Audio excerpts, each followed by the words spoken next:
नमस्कार प्रेक्षकांनो, घरोघरी मातीच्या चुली या मालिकेच्या येणाऱ्या भागामध्ये जबरदस्त असा ट्विस्ट येणार आहे। तर प्रेक्षकांनो, आपण बघितलं इथे आता कोर्टामध्ये सौमित्रने ऐश्वर्याची चांगलीच वाट लावलेली असते आणि जानकीने सुद्धा ऐश्वर्याच्या तोंडून सत्य वधून घेतलेलं असतं। त्यामुळे जानकीच्या आईच्या किडनॅपिंगच्या मागे ऐश्वर्याचा हात आहे हे कोर्टामध्ये सिद्ध झालेलं असतं, पण तसे पुरावे अजून सादर करावे लागणार असतात। साक्ष तर सगळ्यांनीच दिलेली असते, म्हणजे ऋषिकेश, त्याचबरोबर सारंग, इथे अवंतिका, सगळ्यांनी ऐश्वर्याच्या विरोधात साक्ष दिलेली असते की ऐश्वर्यानेच लता काकूंना किडनॅप केलेलं आहे। त्यामुळे प्रेक्षकांनो, इथे आता सारंगने कशा पद्धतीने ऐश्वर्याने लता काकूंना किडनॅप करण्याचा प्लॅन केला होता इथपर्यंत सांगितलेलं असतं, पण इथे ऐश्वर्या ते कबूल करायला तयार नसते आणि म्हणूनच प्रेक्षकांनो, येणाऱ्या भागामध्ये इथे आता ऐश्वर्याला शिक्षा होणार असते, पण तिच्या विरोधातले ठोस पुरावे कोर्टामध्ये सादर करावे लागणार असतात आणि त्यासाठी इथे आता दुसऱ्या दिवसाची तारीख दिलेली असते आणि सौमित्रला काही पुरावे हे रात्रीचे मिळणार असतात। तेव्हा दुसऱ्या दिवशी कोर्टामध्ये ते पुरावे तो सादर करणार असतो। तेव्हा प्रेक्षकांनो, येणाऱ्या भागामध्ये इथे आता ऐश्वर्या जेलमध्ये जाणार हे कन्फर्म झालेलं असतं। त्यामुळे इथे ऐश्वर्या स्वतःची कातडी वाचवण्यासाठी एक प्लॅन करते। ती आपल्या डॅडाला म्हणत असते की जर मला आता जेलमध्ये जाण्यापासून वाचायचं असेल तर एकच पर्याय आहे आणि तो पर्याय म्हणजे इथे ऐश्वर्या आणि सयाजी विखे पाटील दोघेजण मिळून अवंतिकाला किडनॅप करतात आणि सौमित्रला इथे ब्लॅकमेल करतात की तुला जर तुझी बायको सुखरूपरित्या परत हवी असेल तर तुझ्याकडे माझ्या विरोधात असलेले सगळे पुरावे मला आणून द्यायचे, असं ऐश्वर्याने सांगितलेलं असतं की माझ्या विरोधात जे काही पुरावे उद्या तू कोर्टामध्ये सादर करणार आहेस ते सगळे पुरावे मला द्यायचे आणि तुझ्या बायकोला तू घेऊन जायचं, असं ऐश्वर्याने सौमित्रला सांगितलेलं असतं। त्यामुळे इथे सौमित्रला सगळे पुरावे ऐश्वर्याला देणं भाग पडतं। त्याचबरोबर प्रेक्षकांनो, इथे आता जेव्हा ऐश्वर्या सौमित्रला धमकी देत असते आणि अवंतिकाला बंदुकीच्या धाकाने किडनॅप केलेलं असतं, ज्या वेळेला इथे ऐश्वर्या आता सौमित्रला धमकी देत असते त्यावेळेला प्रेक्षकांनो, इथे सारंगने तो व्हिडिओ आपल्या मोबाईलमध्ये शूट केलेला असतो आणि तो व्हिडिओ सारंग कोर्टामध्ये दुसऱ्या दिवशी सगळ्यांच्या समोर सादर करतो। त्याचबरोबर प्रेक्षकांनो, इथे आता व्हिडिओ तर मिळालेला असतो, पण सौमित्रने सगळे पुरावे इथे दिलेले असतात ऐश्वर्याला। पण इथे सौमित्र आणि जानकी दोघेजण मिळून जेवढे पुरावे असतात त्याची एक एक कॉपी बॅकअपला ठेवलेली असते, कारण त्यांना ऐश्वर्याला शिक्षासुद्धा द्यायची असते आणि अवंतिकाला सुखरूप तिच्या तावडीतून सोडवायचं असतं। त्यामुळे प्रेक्षकांनो, इथे आता सौमित्र आणि जानकीने चांगलंच प्लॅनिंग केलेलं असतं। तर प्रेक्षकांनो, येणाऱ्या भागामध्ये कशा पद्धतीने या गोष्टी घडत जातात, उलगडत जातात, आपण सविस्तरपणे बघूया।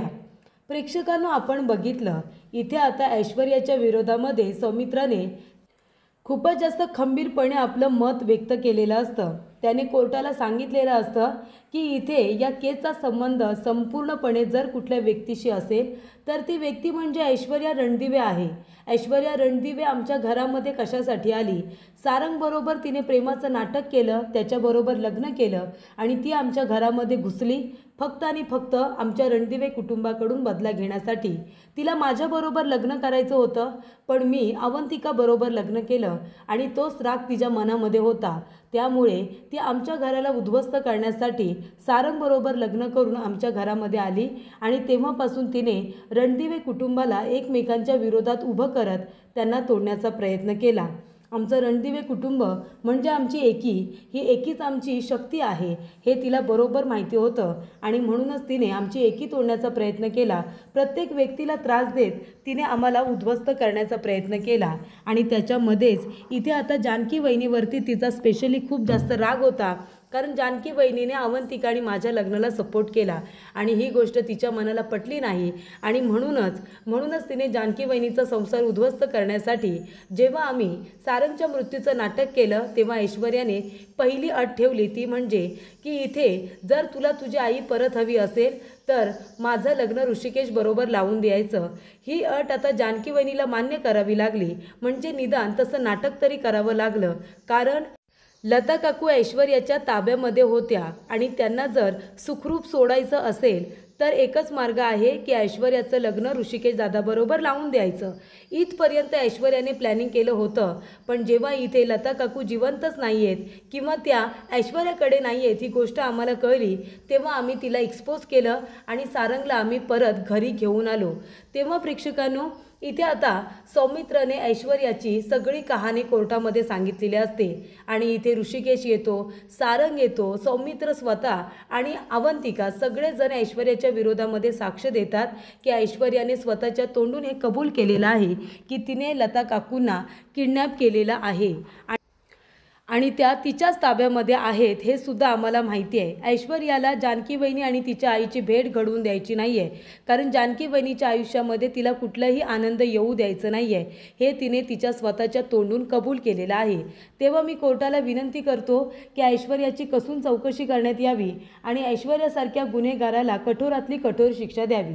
तेव्हा प्रेक्षकांनो, इथे आता ऐश्वर्याचे जे वकील असतात ते म्हणतात की आम्ही तुमच्या बोलण्यावरती विश्वास का ठेवायचा, तुमची आणि त्यांची आधीपासूनच दुश्मनी आहे, तुम्ही माझ्या आशिलावरती पर्सनल रागसुद्धा काढू शकता ना. तेव्हा प्रेक्षकांनो, इथे आता जज साहेब म्हणत असतात की ऐश्वर्याच्या विरोधामध्ये तुम्ही सगळ्यांनी साक्ष दिले, तुम्ही अर्धे पुरावेसुद्धा सादर केलेले आहेत, पण असे ठोस पुरावे सादर करा ज्याच्यावरून हे सिद्ध होईल की ऐश्वर्यानेच लताबाईंना किडनॅप केलेलं आहे आणि जानकीला धमकी दिलेली आहे. हे तुम्ही पुराव्यानिश्चित जर इथे सिद्ध केलं तर ऐश्वर्याला कठोरातली कठोर शिक्षा होईल असं जज साहेबांनी सांगितलेलं असतं. त्यामुळे प्रेक्षकांनो, इथे आता सौमित्र म्हणत असतो की ठीक आहे, तिच्या विरोधातले काही पुरावे मला मिळणारच आहेत, ते मी उद्या कोर्टामध्ये सादर करतो. ते पुरावे कोर्टात सादर केल्यानंतर कोर्टाला कळेल की खरी गुन्हेगार ऐश्वर्याच आहे. त्यामुळे प्रेक्षकांनो, इथे आता तारीख ही दुसऱ्या दिवसाची देण्यात आलेली असते आणि त्यामुळे प्रेक्षकांनो, इथे सौमित्र आणि बाकीचे सगळेजण निश्चिंत होतात की आता एकदा का पुरावे हातामध्ये आले आणि ते कोर्टामध्ये सादर केले की ऐश्वर्याला शिक्षा होईल, मग आपण लता काकू कुठे आहेत त्यांना नक्की शोधून काढू असं इथे सौमित्र, ऋषिकेश सगळेजणच बोलत असतात. ऐश्वर्याची बोलती कायमची बंद झालेली असते. जानकीला शिक्षा मिळवून देण्यासाठी आलेली ऐश्वर्या आता स्वतः शिक्षेस पात्र ठरलेली असते. उद्या कोर्टामध्ये एकतरी तिच्या विरोधात पुरावा सादर झाला तर ऐश्वर्या गुन्हेगार आहे हे सिद्ध होईल. हे आता बरोबर ऐश्वर्याला कळलेलं असतं प्रेक्षकांनो. त्यामुळे इथे आता सगळेजण घरी येतात आणि ऐश्वर्याला चेतावणी दिलेली असते की कुठेही जायचं नाही, कोर्टामध्ये हजर व्हायचंच आणि स्वतःच्या तोंडाने गुन्हा कबूल करायचा आणि जर तसं नाही झालं आणि जर पुरावे सादर केल्यानंतर गुन्हेगारी समोर आली तर कठोरातली कठोर शिक्षा होईल असं सुद्धा जज साहेबांनी तिला सांगितलेलं असतं. त्यानंतर प्रेक्षकांनो, सगळे रणदिवे घरी येतात. सुमित्रा परत आलेली असते तेव्हा तिला ही आनंदाची बातमी दिली जाते की वहिनी निर्दोष आहे आणि ते निर्दोष सिद्ध होईल. उद्या एकदा का ऐश्वर्याच्या विरोधात पुरावे सादर झाले की ती गुन्हेगार आणि वहिनी निर्दोष सिद्ध होईल असं सौमित्र सांगतो. तेव्हा इथे जानकी सगळ्यांचं तोंड गोड करते. सौमित्राला स्पेशली थँक्यू म्हणते, कारण त्यानेच ती आयडिया दिलेली असते जानकीला की तू ऐश्वर्याला असे प्रश्न विचार ज्याच्यामध्ये ती गोंधळून गेलेली पाहिजे. त्यामुळे प्रेक्षकांनो, इथे सौमित्राची आयडिया फळाला आलेली असते. त्यामुळेच इथे जानकी म्हणते की सौमित्र भाऊजी, तुमच्यामुळे आपण विजयाच्या इथे पायरीवरती उभे आहोत, विजयाच्या उंबरठ्यावरती आपण उभे आहोत, फक्त आणि फक्त तुमच्यामुळे. तेव्हा ऋषिकेश म्हणतो, हो ना, पण आता उद्या आपण विजयाच्या उंबरठ्यावरती नाही तर आपण आतमध्ये प्रवेश करू, हो की नाही सौमित्र. तेव्हा सौमित्र म्हणतो, दादा तू निश्चिंत राहा, काळजीच करू नको, उद्या ऐश्वर्याच्या विरोधामध्ये माझ्याकडे खूप पुरावे आहेत. ते एकदा का कोर्टामध्ये सादर झाले की ऐश्वर्या गुन्हेगार आहे हे कोर्टामध्ये सिद्ध होईल आणि जानकी वहिनी निर्दोष सिद्ध होईल. ऐश्वर्याने तिच्यावरती केलेले हे लताबाईंच्या खोट्या खुनाचे आरोप हे खोटे आहेत हे एकदा का सिद्ध झालं की सगळं काही सगळ्यांच्या समोर असेल. तेव्हा प्रेक्षकांनो, इथे आता सौमित्राला एका ठिकाणी पुरावे घेण्यासाठी जायचं असतं. तेव्हा तो आणि अवंतिका दोघेजण आता अवंतिकाच्या डॅडला भेटायला गेलेले असतात आणि तिकडूनच तो काही पुरावे कलेक्ट करणार असतो, जे की मंदिराच्या आजूबाजूचं CCTV फुटेज आहे ते आता सौमित्राला मिळालेलं असतं. ते फुटेजमध्ये इथे आता ऐश्वर्या आपल्या गुंडांबरोबर लताबाईंना किडनॅप करून घेऊन जाते हे फुटेजसुद्धा त्याच्यामध्ये असतं. त्यामुळे प्रेक्षकांनो, इथे आता अवंतिका आणि सौमित्र दोघेजण पुरावे शोधायला आणि आपल्या डॅडला भेटायला गेलेत ही बातमी ऐश्वर्याला कळलेली असते. तेव्हा ऐश्वर्या टेन्शनमध्ये येते. सयाजी विखे पाटील म्हणतो, काय गं आयशू, आता काय करायचं? त्या जानकीला शिक्षा मिळवून द्यायला गेलो होतो ना आपण, पण इथे तर सौमित्र आणि जानकीने तुलाच अडकवलं. आता तुला शिक्षा होणार. तू स्वतःला कोर्टामध्ये आता कसं काय निर्दोष सिद्ध करणार आहेस? मला काही कळत नाही आहे. तू आता माझ्यासारखी खडी फोडायला जाणार वाटतं.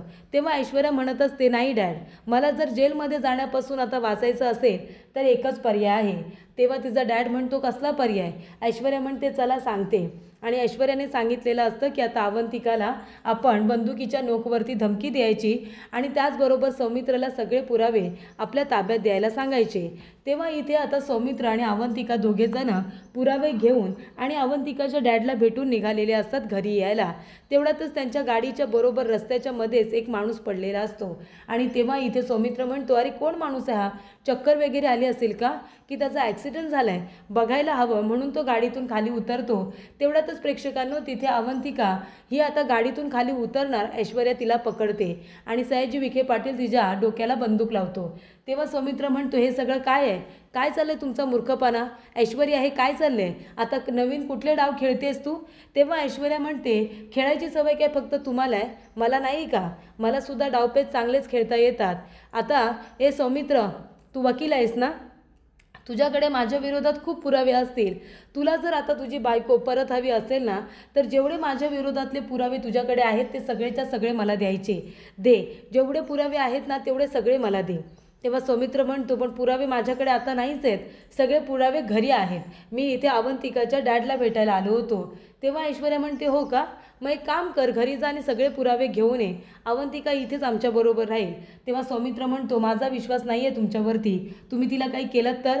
तेव्हा ऐश्वर्या म्हणते, नाही रे सौमित्र, जेवढे पुरावे असतील ना तेवढे घेऊन ये आणि पोलिसांना सांगण्याचा प्रयत्न केलास ना तर बायको जिवंत मिळणार नाही, तशी मला शिक्षा होणारच नाही.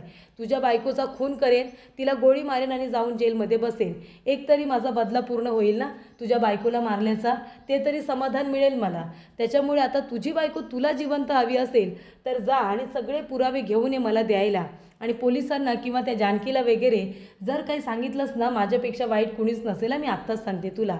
आणि जेव्हा प्रेक्षकांनो इथे आता ऐश्वर्या धमकी देत असते सौमित्राला, तेव्हा इथे आता व्हिडिओ तयार केलेला असतो, तो म्हणजे सारंगने आपल्या मोबाईलमध्ये ऐश्वर्याच्या धमकीचा व्हिडिओ रेकॉर्ड केलेला असतो. तेव्हा इथे सौमित्र धावत पळत घरी जातो आणि जानकीला ऐश्वर्याचं कारस्थान सांगतो. तेव्हा जानकी आणि सौमित्र दोघेजण आता जेवढे पुरावे इथे सौमित्रकडे असतात ते सगळे आता जानकीच्या मोबाईलमध्ये त्याचे फोटोज वगैरे काढून घेतलेले असतात.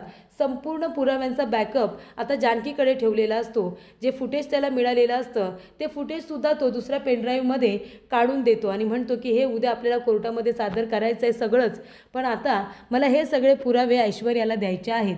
त्यानंतर तो पुरावे घेऊन आता पुन्हा जातो.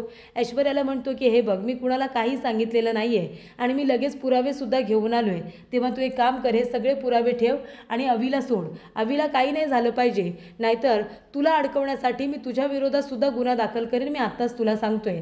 तेव्हा प्रेक्षकांनो इथं आता ऐश्वर्या म्हणते, जा रे जा, पुरावे सगळे दिलेस ना, आणि जर कोर्टामध्ये पुरावे सादर झाले तर तुझी बायको पुन्हा किडनॅप होईल, हे मी तुला आत्ताच सांगते. तेव्हा प्रेक्षकांनो इथे बॅकअपला आता पुरावे असतातच. सौमित्र अवंतिकाला घेऊन घरी येतो. तेव्हा दुसऱ्या दिवशी आता कोर्टामध्ये हेअरिंग असते. जानकी जाऊन अवंतिकाला मिठी मारते आणि म्हणत असते, तू ठीक आहेस ना अवंतिका?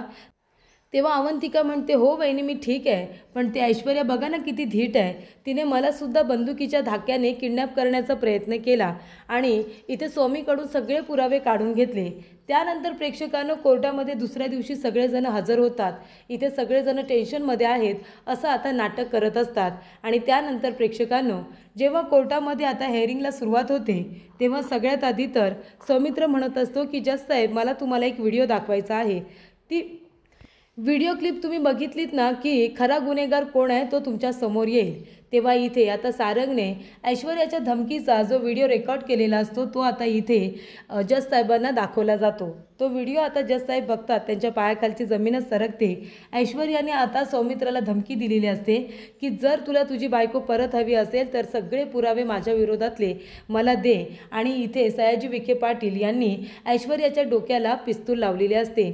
तेव्हा प्रेक्षकांनो खरी गुन्हेगार ऐश्वर्या असल्याचं जज साहेबांच्या समोर आलेलं असतं आणि म्हणूनच जज साहेबांनी इथे आता शिक्षा सुनावत असताना फक्त ऐश्वर्याला नाही तर सयाजी विखे पाटील याला सुद्धा शिक्षा सुनावलेली असते। इथे ॲडव्होकेट अवंतिकाच्या डोक्याला बंदूक लावण्याची हिंमत तुम्ही केलीत आणि एका वकिलाला तुम्ही इथे इमोशनल ब्लॅकमेल करून त्याच्याकडून सगळे पुरावे काढून घेण्याचा प्रयत्न केलात। एका निर्दोष व्यक्तीला शिक्षा मिळवून देण्यासाठी तुम्ही किती खालच्या पातळीला गेलात असं जज साहेब म्हणतात आणि इथे ऐश्वर्या आणि सयाजी विखे पाटील यांना सोबत आता कारावासाची शिक्षा सुनावली जाते आणि जानकी निर्दोष सिद्ध होते।